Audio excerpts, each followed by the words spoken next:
It has been more than 16 years since a civilian working for the Navy was charged with passing secrets to Israel. Jonathan Pollard pled guilty to conspiracy to commit espionage and is serving a life sentence. At first, Israeli leaders claimed Pollard was part of a rogue operation, but later took responsibility for his work. Now, Fox News has learned some U.S. investigators believe that there are Israelis again very much engaged in spying in and on the U.S., who may have known things they didn't tell us before September 11th. Fox News correspondent Carl Cameron has details in the first of a four-part series. Since September 11th, more than 60 Israelis have been arrested or detained, either under the new Patriot anti-terrorism law or for immigration violations. A handful of active Israeli military were among those detained, according to investigators, who say some of the detainees also failed polygraph questions when asked about alleged surveillance activities against and in the United States. There is no indication that the Israelis were involved in the 9/11 attacks, but investigators suspect that the Israelis may have gathered intelligence about the attacks in advance and not shared it. A highly placed investigator said there are, quote, tie-ins, but when asked for details, he flatly refused to describe them, saying, quote, evidence linking these Israelis to 911 is classified. I cannot tell you about evidence that has been gathered. It's classified information. Fox News has learned that one group of Israelis, spotted in North Carolina recently, is suspected of keeping an apartment in California to spy on a group of Arabs who the United States is also investigating for links to terrorism. Numerous classified documents obtained by Fox News indicate that even prior to September 11th, as many as 140 other Israelis had been detained or arrested in a secretive and sprawling investigation into suspected espionage by Israelis in the United States. Investigators from numerous government agencies are part of a working group that's been compiling evidence since the mid-90s. These documents detail hundreds of incidents in cities and towns across the country that investigators say, quote, may well be an organized intelligence gathering activity. The first part of the investigation focuses on Israelis who say they are art students from the University of Jerusalem and Bezalel Academy. They repeatedly made contact with U.S. government personnel, the report says, by saying they wanted to sell cheap art or handiwork. Documents say they, quote, targeted and penetrated military bases, the DEA, FBI, and dozens of other government facilities, and even secret offices and unlisted private homes of law enforcement and intelligence personnel. The majority of those questioned, quote, stated they served in military intelligence, electronic surveillance intercept, and or explosive ordnance units. Another part of the investigation has resulted in the detention and arrests of dozens of Israelis at American Mall kiosks, where they've been selling toys called Puzzle Car and Zoomcopter. Investigators suspect a front. Shortly after the New York Times and Washington Post reported the Israeli detentions last month, the carts began vanishing. Zoomcopter's webpage says, we are aware of the situation caused by thousands of mall carts being closed at the last minute. This in no way reflects the quality of the toy or its saleability. The problem lies in the operator's business policies. Why would Israelis spy in and on the U.S.? A General Accounting Office investigation referred to Israel as Country A and said, quote, according to a U.S. intelligence agency, the government of Country A conducts the most aggressive espionage operation against the U.S. of any U.S. ally. A defense intelligence report said Israel has a voracious appetite for information and, quote, the Israelis are motivated by strong survival instincts which dictate every facet of their political and economic policies. It aggressively collects military and industrial technology, and the U.S. is a high priority target. The document concludes, quote, Israel possesses the resources and technical capability to achieve its collection objectives. A spokesman for the the Israeli embassy here in Washington issued a categorical denial, saying any suggestion that Israelis are spying in or on the U.S. is, quote, simply not true. There are other things to consider, and in the days ahead, we will take a look at the U.S. phone system and law enforcement's methods for wiretaps, and an investigation into the possibility that both have been compromised by our friends and allies overseas. Brett?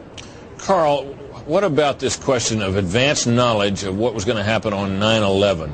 How clear are investigators that some Israeli agents may have known something? Well, it's very explosive information, obviously, and there's a great deal of evidence that they say they have collected, none of it necessarily conclusive. It's more when they put it all together. A bigger question, they say, is how could they not have known? Almost a direct quote, Brett. This going to the fact that they were spying on some Arabs, right? Correct. All right, Carl, thanks very much. We reported on the approximately 60 Israelis who had been detained in connection with the September 11th terrorism investigation. Carl Cameron reported that U.S. investigators suspect that some of these Israelis were spying on Arabs in this country and may have turned up information on the planned terrorist attacks back in September that was not passed on. Tonight, in the second of 4 reports on spying by Israelis in the U.S., we learn about an Israeli-based private communications company for whom a half dozen of those 60 detained suspects worked. American investigators fear information generated by this firm may have fallen into the wrong hands and had the effect of impeding the September 11th terror inquiry. Here's Carl Cameron's second report. Fox News has learned that some American terrorism investigators fear certain suspects in the September 11th attacks may have managed to stay ahead of them by knowing who and when investigators are calling on the telephone. How? By obtaining and analyzing data that's generated every time someone in the U.S. makes a phone call. What city and state, please? Here's how the system works. Most directory assistance calls and virtually all call records and billing in the U.S. are done for the phone companies by Amdocs Limited, an Israeli-based private telecommunications company. Amdocs has contracts with the 25 biggest phone companies in America and more worldwide.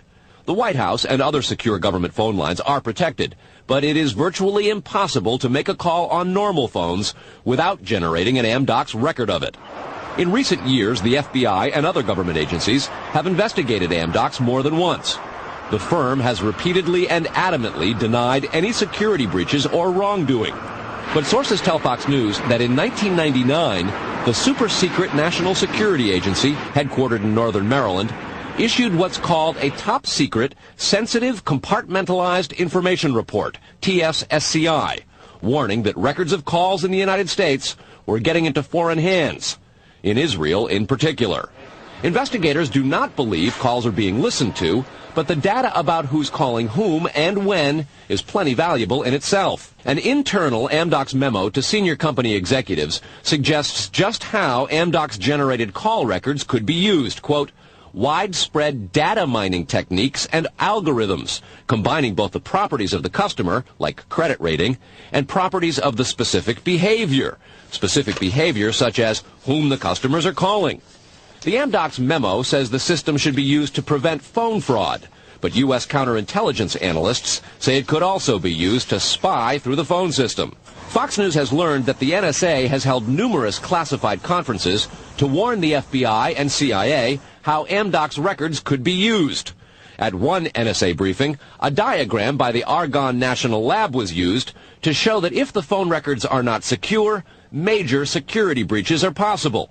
Another briefing document said, quote, it has become increasingly apparent that systems and networks are vulnerable. Such crimes always involve unauthorized persons or persons who exceed their authorization, acting on exploitable vulnerabilities.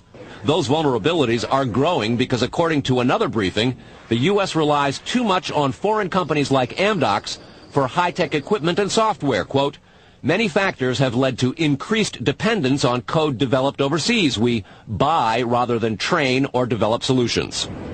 U.S. intelligence does not believe the Israeli government is involved in a misuse of Amdocs information, and Amdocs insists that its data is secure. What U.S. government officials are worried about, however, is the possibility that Amdocs data could get into the wrong hands, particularly organized crime, and that would not be the first time that such a thing has happened. Fox News has documents of a 1997 drug trafficking case in Los Angeles in which telephone information, the types that Amdocs collects, was used to, quote, completely compromise the communications of the FBI, the Secret Service, the DEA, and the LAPD. And we'll have that and a lot more in the days ahead, Brett. Carl, I want to take you back to your report last night on those 60 people who were Israelis who were